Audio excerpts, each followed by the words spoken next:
Orkney's in a very interesting position at the moment, not just because it's got a strategic location and it's an archipelago with a huge number of opportunities, but in the marine side we stand at a crossroads and have a history of connection right into the past, from Arctic routes into defensive positions, and along with that there is a huge amount of new trades developing.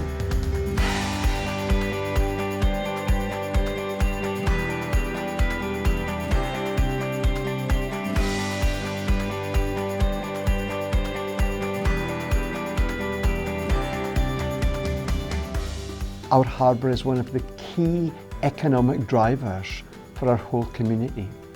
It is an income generator, and the role as the person who is taking this to a new level is so significant for our community beyond just a normal harbour's job.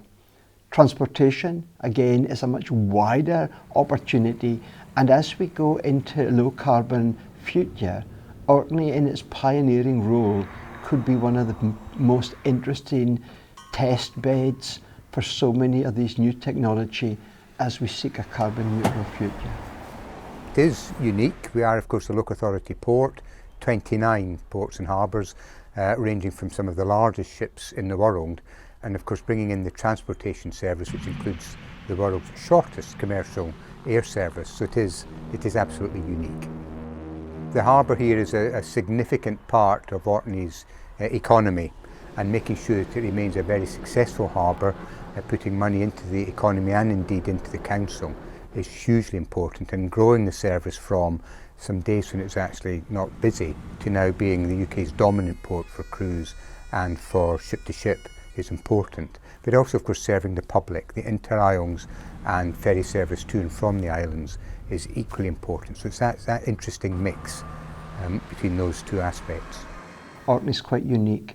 You know, you've got transport at every level, from active travel, which everybody needs to do and is being promoted for people's health and fitness, right through the whole spectrum to coordinating bus services and putting out tenders, making sure that these things fit together.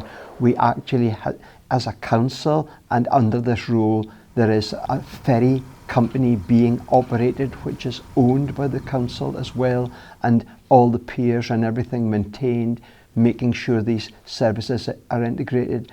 And what is really beyond that is maintaining and running airports, small airstrips on some of the islands, and coordinating air services.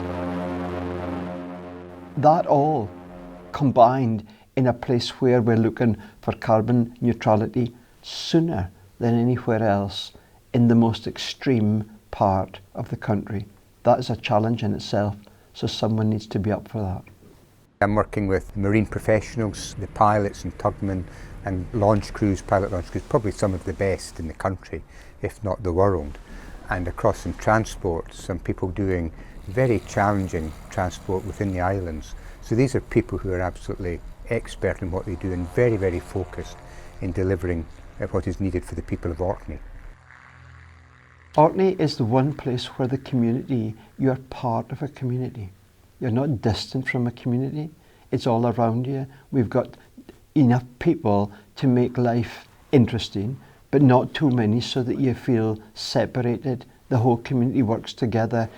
What affects one affects all, and that is a unique position, and our community has been voted on so many times as the best place in Britain for one thing after another, the best place to live and the best place to work. These types of things are accolades we get frequently, but it's also the place where everybody needs to work with each other and for each other.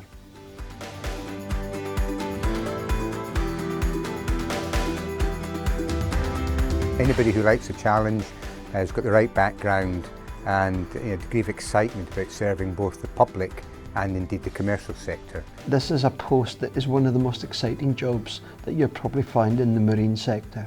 It's the most exciting job that you will find in the transport sector. And if you merge those two things together, and if you think you're that person, you should come forward and show us what you've got.